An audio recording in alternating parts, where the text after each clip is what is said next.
Muy buenas amigos y amigas de todo el mundo, especialmente los de habla hispana de los 6 continentes, hermanos y hermanas, jóvenes que me escuchan. En esta hora queremos hablar sobre el Dios de los casos imposibles. Vamos a orar. Querido Dios y Padre nuestro, te damos gracias en esta hora porque en tu palabra hemos aprendido y en la vida práctica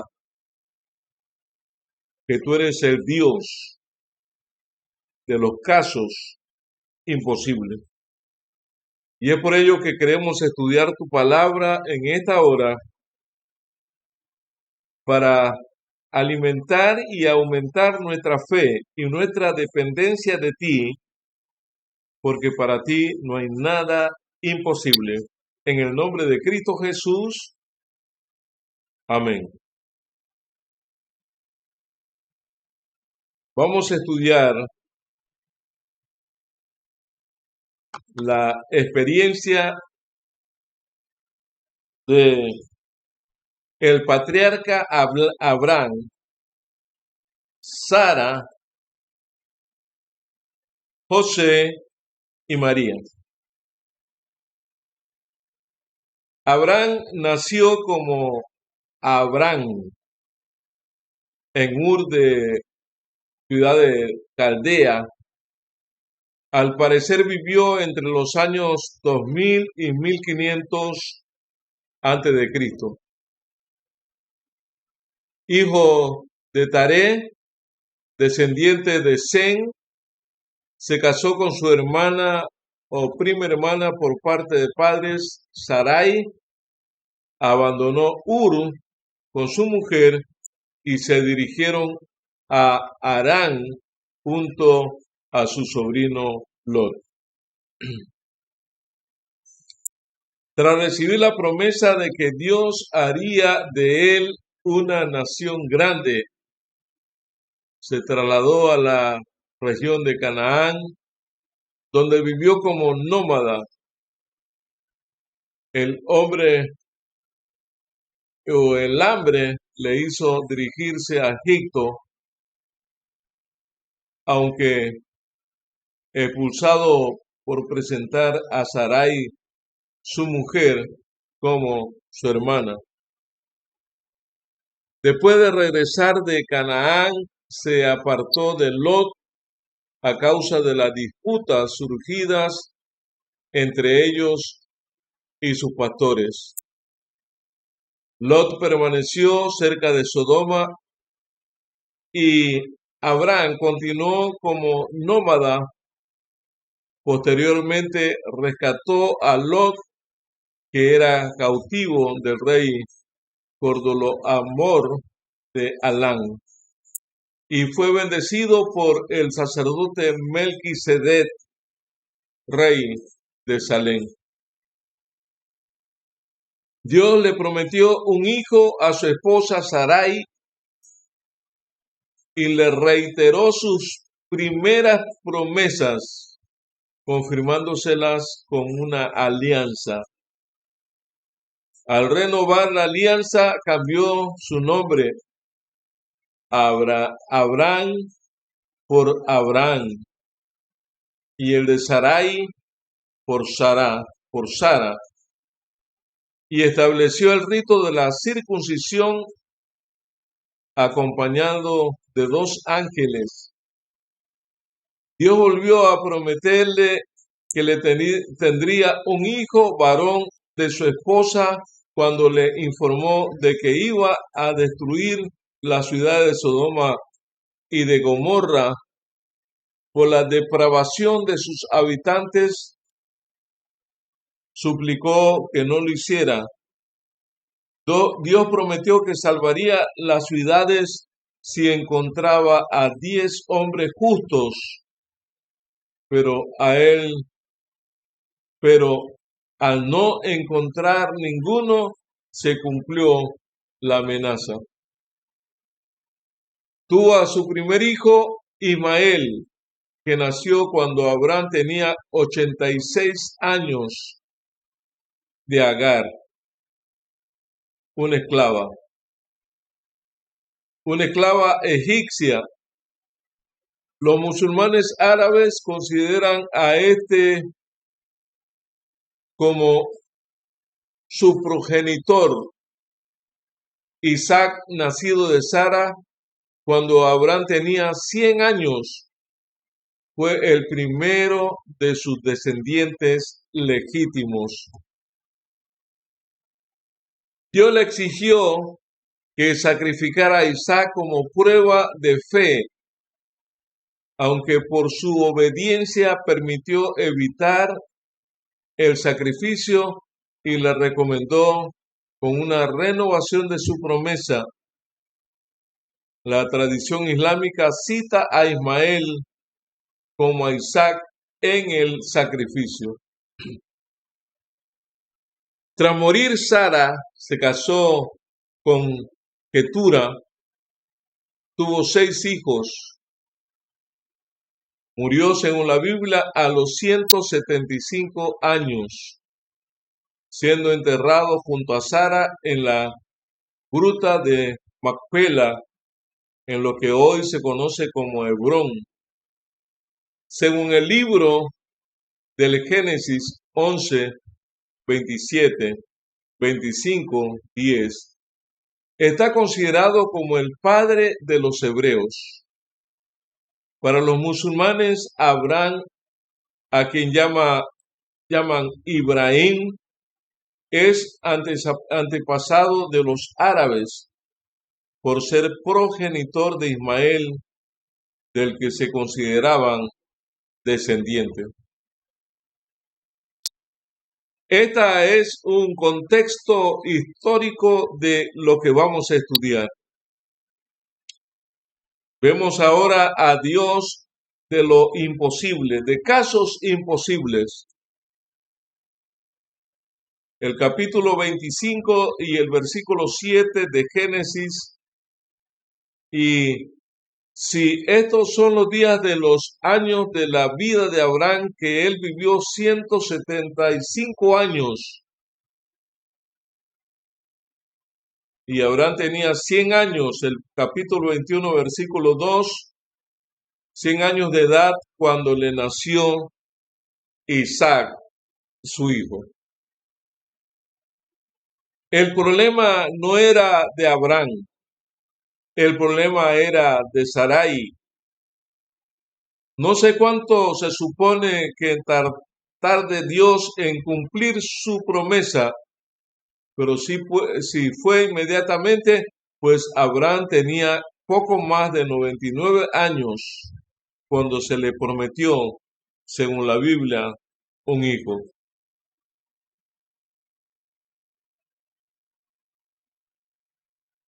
Nació como Abraham en Ur, ciudad de Caldea. Al parecer vivió entre los años 2000 y 1500. Hijo de Taré, descendiente de Sem, se casó con su hermana por parte de padre, Sarai. Abandonó Ur con su mujer y se dirigieron a Harán junto a su sobrino Lot. Tras recibir la promesa de que Dios haría de él una nación grande, se trasladó a la región de Canaán, donde vivió como nómada. El hambre le hizo dirigirse a Egipto, aunque fue expulsado por presentar a Sarai como su hermana.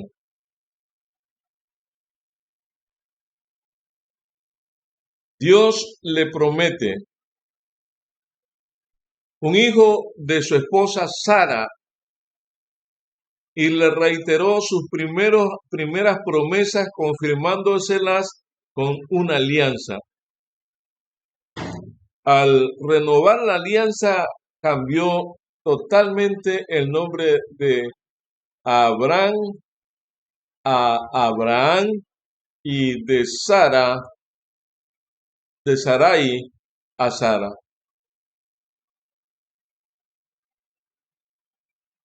Tuvo su primer hijo, Ismael, que nació cuando Abraham tenía 86 años.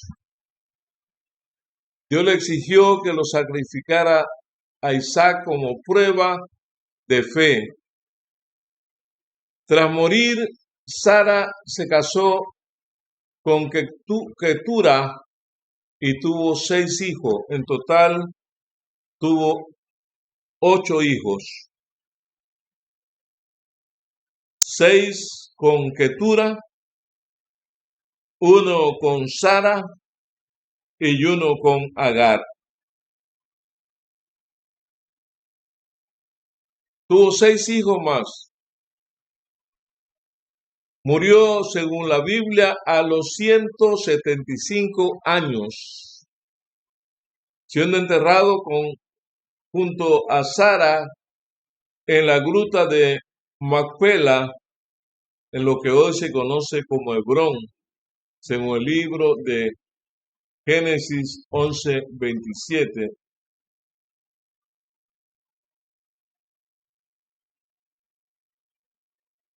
¿Cuántos años tenía Sara cuando le nació Isaac? Los acontecimientos narrados en Génesis 21 tuvieron lugar cuando Abraham tenía 100 años de edad y Sara 90, y podría existir alguna duda de que el nacimiento de su hijo haya sido un milagro y una bendición de Dios. Dios es el Dios de los casos imposibles. Abraham no era estéril, Sara sí era estéril, y cuando Dios le hace la promesa a Abraham, de que Sara le daría un hijo, ya a Sara le había pasado la costumbre de las mujeres.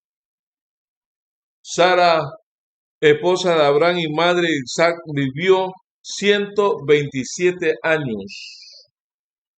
Tuvo su único hijo a los 100 años, a los 90 años y a los 127 años murió. Génesis 18, el versículo 18, Sara recibe la promesa de un hijo. Dice la Biblia, el Señor se le apareció otra vez a Abraham cerca del roblado que pertenecía a Mamre un día. Abraham estaba sentado en la entrada de su carpa en la hora más calurosa del día. Entonces levantó la vista y vio a 3 hombres de pie cerca de allí. Y cuando los vio, corrió a recibirlos y se inclinó hasta el suelo en señal de bienvenida. Mi señor, dijo él, si le agrada, deténganse aquí un rato. Descansen bajo la sombra de este árbol mientras les traen agua para los pies, ya que han honrado a su siervo con esta visita. Permítanme prepararles comida para que recobren fuerzas antes de continuar su viaje. Está bien, dijeron ellos, haz lo que dijiste. En el versículo 6, entonces Abraham volvió corriendo a la carpa y le dijo a Sara, apresúrate, toma 3 medidas abundantes de la mejor harina que tengas, amásalas y hornea pan. Luego Abraham corrió hacia el rebaño, cogió un becerro tierno y se lo dio a su siervo, quien lo preparó con rapidez. Cuando la comida estuvo lista, Abraham tomó yogur y leche junto con la carne asada y sirvió la comida a los hombres mientras ellos comían. Abraham los atendía bajo la sombra de los árboles. ¿Dónde está Sara, tu esposa?, preguntaron los visitantes. Está dentro de la carpa, contestó Abraham. Entonces uno de ellos dijo: yo volveré a verte dentro de un año, y tu esposa Sara tendrá un hijo. Aquellos hombres era la primera vez que transitaban por tierra por ese sector. Era la primera vez que veían a Sara y sabían el nombre de Sara, sabían todos los pormenores de Sara. Sara escuchaba la conversación desde la carpa. Abraham y Sara eran muy ancianos en ese tiempo y hacía mucho que Sara había pasado la edad de tener hijos. Hoy, cuando una mujer es estéril, a través de la ciencia médica, pueden hacer experimentos hasta que esa señora puede quedar embarazada. Pero no era así el caso de Sara, porque ya Sara había terminado el periodo fértil. Y los señores decían, mientras Sara escuchaba la conversación de la carpa, Abraham y Sara eran muy ancianos y en ese tiempo, y hacía mucho que Sara había pasado la edad de tener hijos. Así que se rió en silencio dentro de sí misma y dijo: ¿cómo podría una mujer acabada como yo disfrutar semejante placer?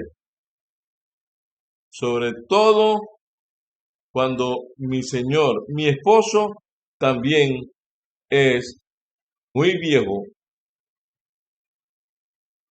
Eso era lo que Sara, de acuerdo a la experiencia y a su experiencia, podía deducir. Abraham viejo, ella vieja, estéril, había abandonado el periodo fértil. Entonces el Señor le dijo a Abraham: ¿por qué se dio Sara y dijo: ¿acaso puede una mujer vieja como yo tener un bebé? El versículo 14. ¿Existe algo demasiado difícil para el Señor? Una gran pregunta que está haciendo el Rey del universo. ¿Existe algo demasiado difícil para el Señor? Regresaré dentro de un año y Sara tendrá un hijo. Sara tuvo miedo, por eso lo negó. Yo no me reí, pero el Señor dijo: no es cierto, sí te reíste. Qué tremendo, hermanos y hermanas. Todo el capítulo 18 habla de esta extraordinaria promesa de Dios obrando de una manera increíble a través del ser humano. Dios se quiere manifestar en cada ser humano que decide hacer un compromiso con Él. Abraham tuvo un hijo de la promesa que hasta cierto punto representaba a Cristo Jesús.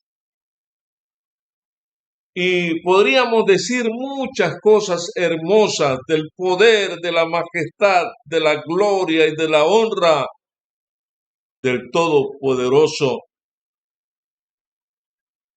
Pero queremos también abarcar a María y a José.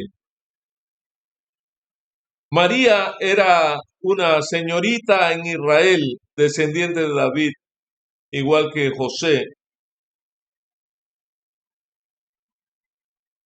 Y cuando Dios hizo una revisión en todas las señoritas de Israel, descubrió que solamente había una preparada para traer o ser el medio, el conducto del nacimiento del Salvador del mundo. Pero María estaba soltera, señorita, virgen, y según el único libro que habla del estatus del marido de María, José, era un hombre viudo, tenía hijos, todos los hijos que la Biblia menciona son hijos de José. Eso se puede probar a través de las páginas de la Biblia. Hay solamente una autora, pueden haber más, pero en español en esa parte que dice que José era viudo cuando se casó con María. ¿Cuál es la historia del nacimiento de Jesús? Hace más de 2000 años, una mujer de la ciudad de Nazaret, llamada María, fue visitada por un ángel llamado Gabriel, quien le dijo a esta mujer que daría a luz un hijo igual que Sara y que le pondría su nombre Jesús, pues sería el Hijo de Dios. María era virgen y estaba por contraer matrimonio con un hombre llamado José.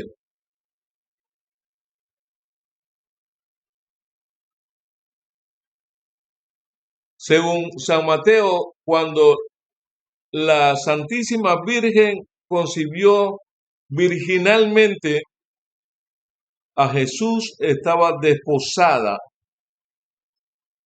con José, aunque todavía no vivían juntos, dice el capítulo 1, el versículo 18 de San Mateo. Según San Mateo, cuando la Santísima Virgen concibió virginalmente a Jesús,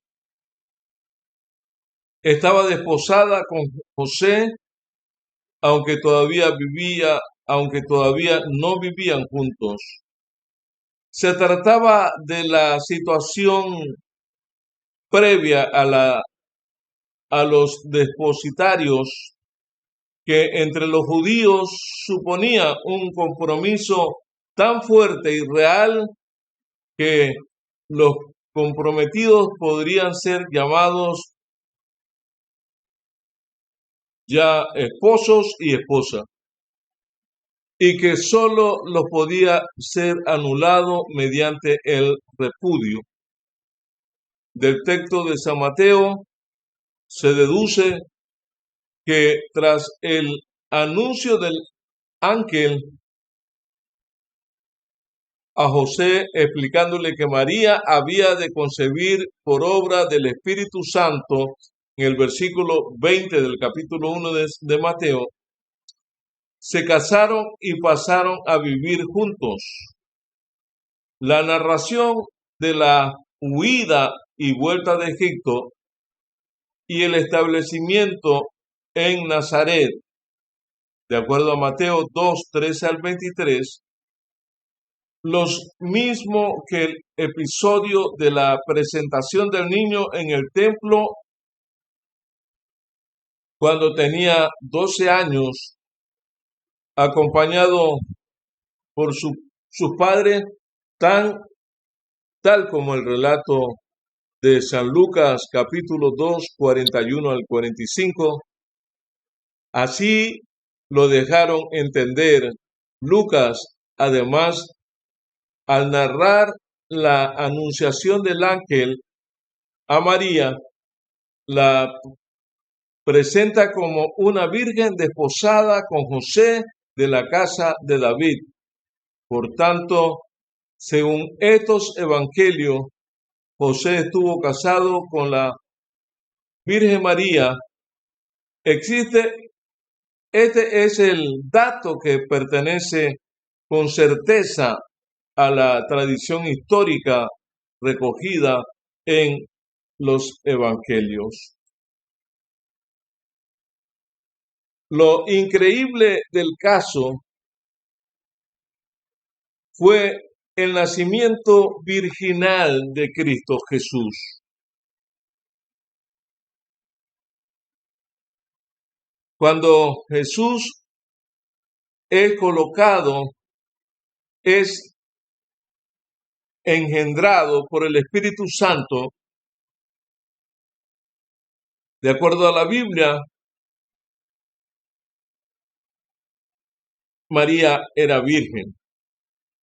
Y cuando el niño nace, y esto solamente se puede explicar a través de lo increíble de la palabra de Dios, María siguió siendo virgen. Y hay cierta discordancia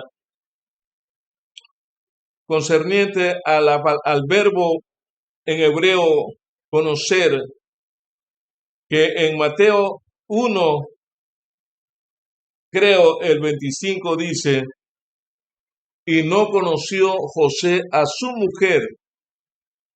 Algunos consideran que aquí conocer significa tener relaciones sexuales. Otros piensan que nunca tuvo relaciones sexuales, que José era viejo y que José murió despuesito o antes de la crucifixión de Cristo. Una de las dos. Por consiguiente, María siguió viva, virgen o no virgen, pero fue virgen antes porque el nacimiento de Jesús fue virginal, fue sobrenatural. No hubo participación humana porque Dios es el Dios de los casos imposibles. Y allí el Señor Jesús nace.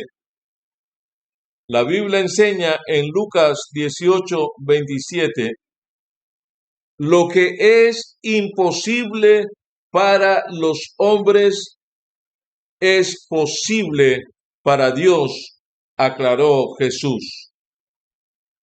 Así que mi hermano y mi hermana, cuando entramos al terreno de las imposibilidades para la ciencia, la tecnología, el racionamiento, la lógica, no coordinan con la voluntad expresa de Dios. Lucas 1:37, porque para Dios no hay nada, absolutamente nada imposible. Y ese otro versículo que aparece en Lucas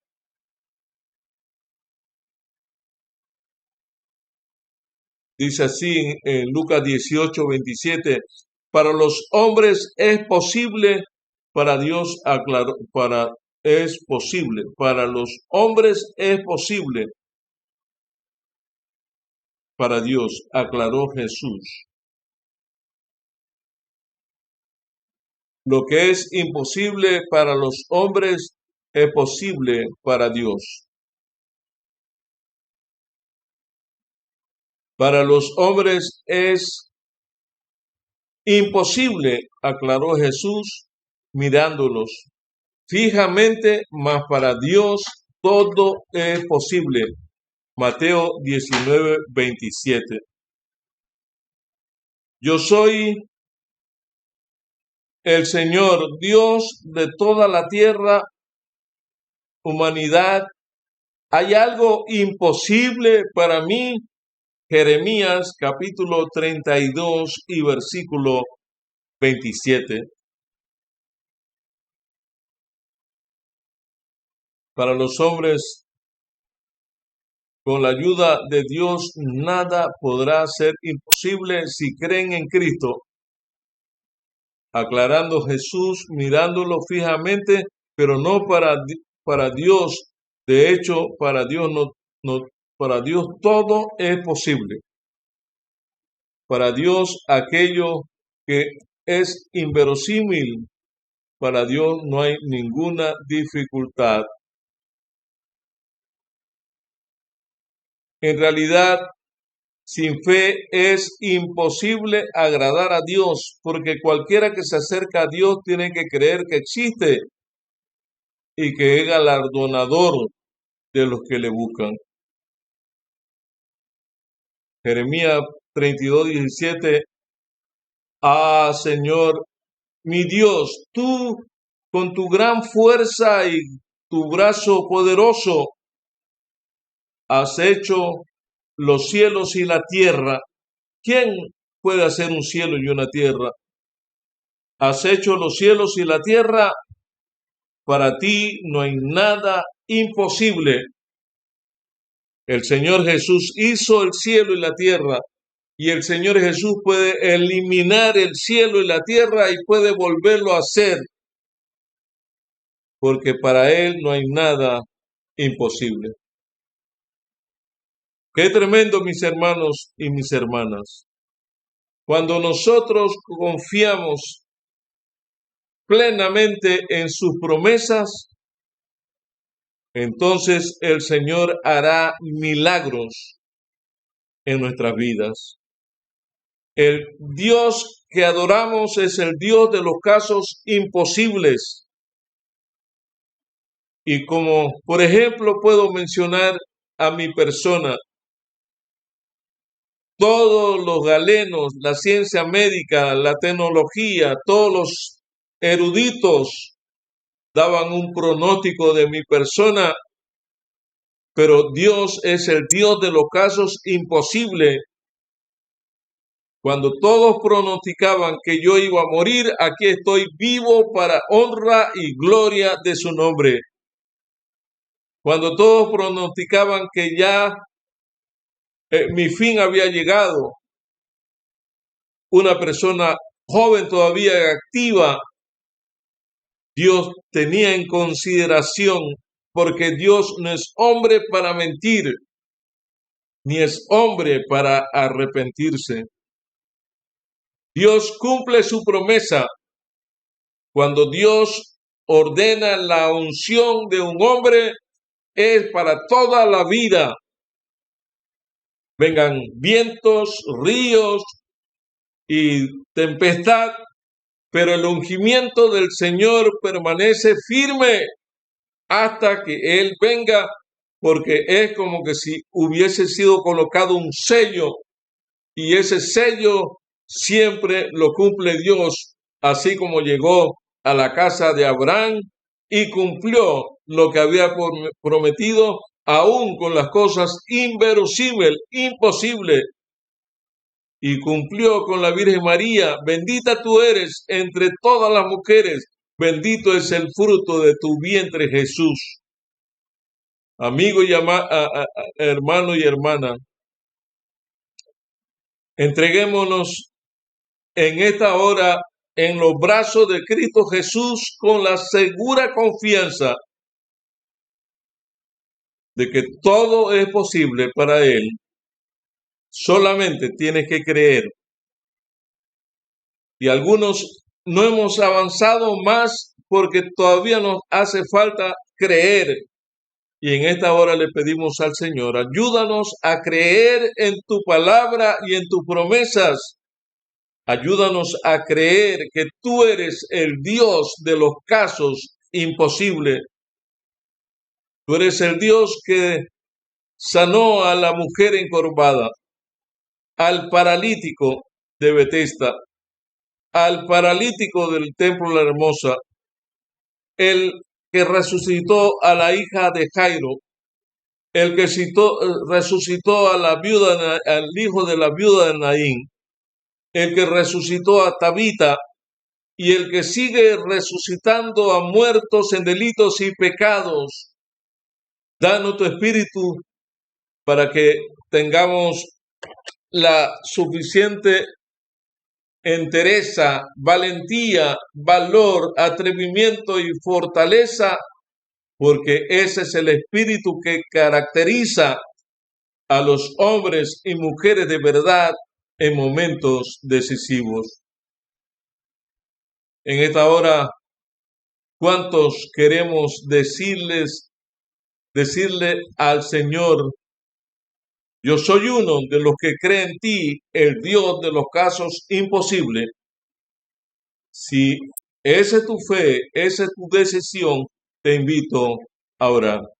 Gracias, Señor, te damos en esta hora porque somos fruto de ese Dios de los casos imposibles, y tal vez aquello que creíamos que nunca íbamos a hacer y que nunca se iba a dar porque algo había truncado todo, te pedimos ahora, Padre, que los proyectos que se tienen puedan ser ejecutados para honra y gloria de tu nombre. Y permite que sigamos trabajando con ahínco, danos la fuerza, danos el valor. En el Seguro Social estamos ahora. Allí permite, Señor, que recibamos el tratamiento correcto y que este año, si tú tienes planes, que se pueda hacer el trasplante de riñón para gloria de tu nombre. En Cristo Jesús. Amén y amén.